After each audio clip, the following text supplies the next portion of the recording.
महर्षि भगवान वेदव्यास ने बहुत सुंदर सुंदर कथाओं कही है। शिव पार्वती विवाहनी कथा, पुत्री पार्वती ने विदाय करी, हिमालयजीनी पुत्री विदायनी वेदनाओं वर्णन करी है। शिव पार्वती विहारनी कथाનું વર્ણન કર્યું છે। ભગવાન કાર્તિકેયના પ્રાગટ્યનો મહિમા ગાયો છે। તારકાસુરનો અંત કર્યો છે। કાર્તિક સમય દેવતાઓના સેનાપતિ બન્યા છે। જ્યારથી દેવતાઓના સેનાપતિ ભગવાન કાર્તિકેય થયા છે ત્યારથી દેવતાઓનો પરાજય નથી થયો। તેથી જ્યારે પણ ભગવાન મહાદેવની આપણે પૂજા કરીએ अथवा शिवजीનું જ્યારે દર્શન કરીએ ત્યારે ભૂલ્યા વગર ભગવાન મહાદેવના સન્મુખ ભગવાન કાર્તિકેયને યાદ કરવા। શિવજીના સામે ભગવાન કાર્તિકેયને યાદ કરવાથી કોઈ પણ ક્ષેત્રમાં માણસને વિજયની પ્રાપ્તિ થાય છે। અને આપણે ઘણીવાર મહાદેવની પૂજા કરતા હોઈએ, મહાદેવનું દર્શન કરતા હોઈએ, પણ ભગવાન કાર્તિક સ્વામીને ભૂલી જતા હોઈએ છીએ। આપણા ઉત્તર ભારતની અંદર ભગવાન કાર્તિકેયના તેટલા બધા સ્થાનો નથી, પણ ક્યારે આપ દક્ષિણ ભારતની યાત્રા કરો તો દક્ષિણ ભારતમાં અગણિત ભગવાન કાર્તિકેયના મંદિરો છે। એક તો અયપ્પા ભગવાન છે, એમની પણ કથા એક અલગ છે।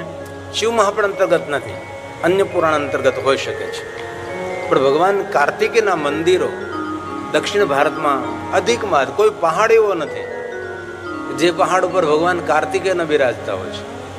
આપણે જેમ ગુજરાતમાં દરેક પહાડો પર લગભગ માતાજી બેઠા હોય, ચામુંડા બેઠા હોય, ખોડિયાર બેઠા હોય, કોઈ ને કોઈ માતાજી, મહાકાલી બેઠા હોય, પણ દક્ષિણ ભારતના જેટલા પહાડો છે એ પહાડો પર લગભગ ભગવાન કાર્તિકેય બિરાજતા હોય છે।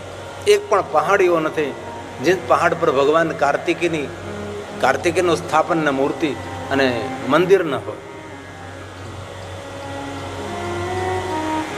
એ ભગવાન મહાદેવના મોટા પુત્ર છે ભગવાન કાર્તિકેય। ત્યારબાદ ભગવાન ગણેશજીના પ્રાગટ્યનો મહિમા ગાયો છે। આ કુમારખંડમાં કથા છે, રુદ્ર સંહિતા અંતર્ગત કુમારખંડ છે, તેમાં ભગવાન ગણેશનો મહિમા છે। ભગવાન ગણેશજી પોતાના ગુણને આધાર રાખીને ગણ અધ્યક્ષ બન્યા છે અને માતા પિતાએ જેમની પૂજા કરી છે।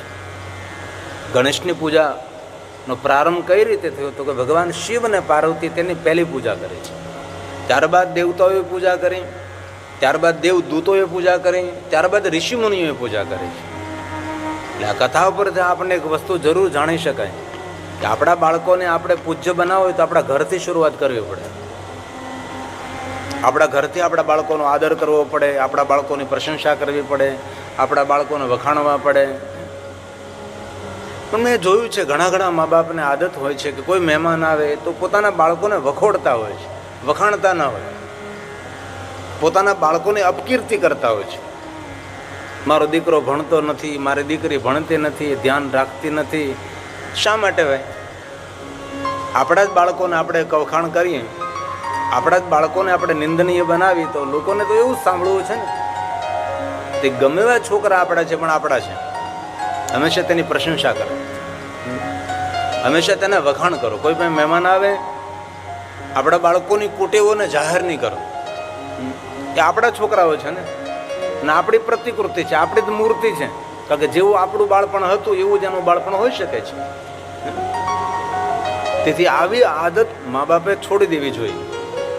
બાળકોની પ્રશંસા કરો, બાળકોને વખાણો, ભલે પછી ગમે તેવા તોફાની હોય, દુર્ગુણી હોય, પણ આપણા જ બાળકોની આપણે નિંદા કરીએ, આપણા દીકરાઓની આપણે નિંદા કરીએ, આપણી દીકરીઓની આપણે નિંદા કરીએ, કોઈ મહેમાન આવે તેના મુખે આપણી સાસુની નિંદા કરીએ, આપણા સસરાઓની નિંદા કરીએ, આપણા પુત્રવધુની નિંદા કરીએ, તો આપણા ઘરની અંદર જો તે નિંદનીય બને તો દુનિયામાં એ કઈ રીતે વંદનીય બની શકે? એ સંભવ જ નથી ને।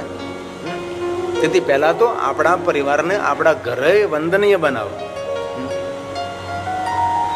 અમારે સૌરાષ્ટ્રમાં એક કાઠિયાવાડ ક્ષેત્ર છે, સૌરાષ્ટ્ર કોઈ કાઠિયાવાડ નથી, એ કાઠિયાવાડ ક્ષેત્રની અંદર કાઠી ક્ષત્રિયોમાં એક નિયમ છે તેની નાની એવી દીકરી હોય તો તેને તમે કહીને બોલાવે, નાનો દીકરો હોય તો તેને તમે કહીને બોલાવે, તેના મા બાપ પણ તમે કહે.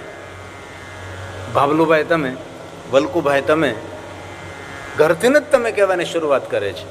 દીકરી હોય તો દીકરી બા, બા કહીને બોલાવે, બા તમે.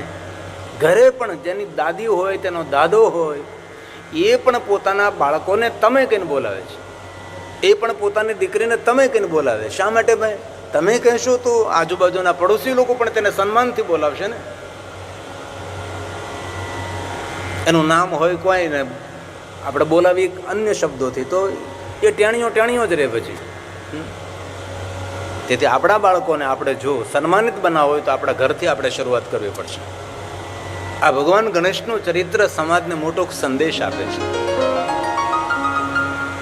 ભગવાન ગણેશના વિવાહની કથા છે. પ્રજાપતિ વિશ્વરૂપની 2 પુત્રીઓ સાથે, 2 કન્યાઓ સાથે તેના વિવાહ થાય છે.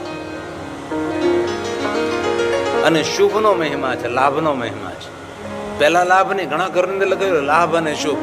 લાભ શુભ નહીં, પહેલા શુભ પછી લાભ થાય. સિદ્ધિ બુદ્ધિ રિદ્ધિ સિદ્ધિ, સુંદર મહિમા છે. મહાદેવનો પરિવાર વંદનીય છે. મહાદેવનો પરિવાર પૂજ્ય છે.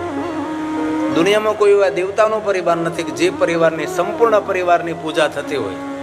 પણ શંકર ભગવાનનો એક પરિવાર એવો પરિવાર છે કે પૂરા પરિવારની પૂજા થાય છે. શંકર ભગવાનની પૂજા થાય, માતાજીની પૂજા થાય, ગણેશજીની પૂજા થાય, કાર્તિક સ્વામીની રીતિ સિદ્ધિ સિદ્ધિ બુદ્ધિ શુભ લાભ, જેનો પૂજ્ય પૂરો પરિવાર પૂજ્ય છે. અરે શંકરે પહેરેલા ગળામાં સર્પો છે તેની પણ પૂજા કરીએ નાગપંચમી. નંદી મહારાજની પૂજા થાય, કુર્મની પૂજા થાય, સિંહની પૂજા થાય. જન્મજાત વૈરવૃત્તિવાળા જે પરિવારમાં સાથે રહે છે એવો શિવજીનો દિવ્ય પરિવાર છે. જેમના પરિવારમાં પૂજાવાની હરીફાઈ છે. દેવતાઓની પહેલા મહાદેવ, મહાદેવની પહેલા ગણેશ, ગણેશ પહેલા શુભ અને લાભ, આ ક્રમશઃ છે. આવો દિવ્ય ભગવાન શિવજીનો પરિવાર છે. મહાદેવના જેટલા નામ છે એટલી સુંદર સુંદર કોઈને કોઈ કથાઓ છે. અકલ્પનીય અગણિત ભગવાન શંકરજીની કથા છે.